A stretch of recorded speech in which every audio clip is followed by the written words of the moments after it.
Dear faithful, with our celebration today, we begin this wonderful week in which we follow Christ today with his entry into Jerusalem and through all the events of this week, which are the events of our own.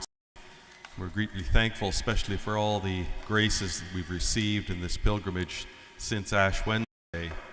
And now we, in a way, redouble our efforts, but make our prayers to God more fervent in this week, in this wonderful week, the most striking week of our entire year. And this proclamation of the Passion of Jesus this year, according to St. Matthew, is something that sanctifies us to prepare for this week. And this week will become something deep within our hearts that we live in our lives, but refresh especially in what Christ does for us this week. Next week, after the resurrection, we'll have a reading of two disciples who make their way to Emmaus. And they are dejected, leaving Jerusalem because of what has taken place.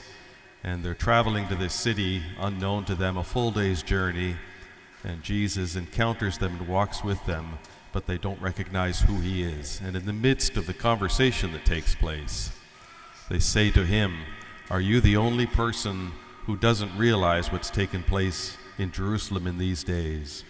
And Jesus, the paradox of that is he's the only one who's fully understood what took place in those days. But for us today, that message is these events that took place in Jerusalem over the last week. And we, baptized already into the resurrection of Jesus, with the faith of who Christ is, and that his resurrection saves us from death itself, we go through these events with him, walking with him through these days of Jerusalem to watch and see the events that those two disciples talk about. All the things that took place in the city in the last days, and are you the only one who doesn't realize what's taken place? That's the task for us today. But it's not the task of one who just watches from the sidelines. It's not someone who's just a spectator of the events that take place.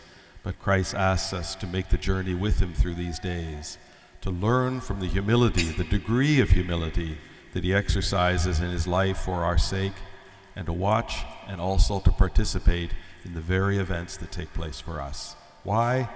Because in our baptism, which we'll celebrate a week from today with greater fervor, will lead us through these mysteries that Christ has led us first of all, and that we in this life will pass through death into the resurrection that Christ gives to us.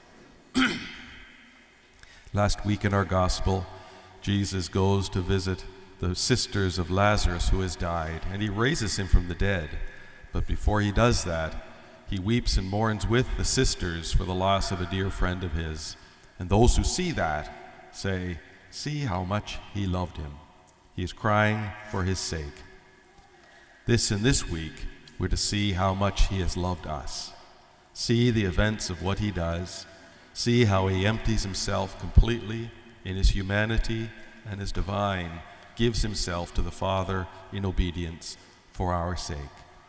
See how much he loves us in the events of this week for ourselves.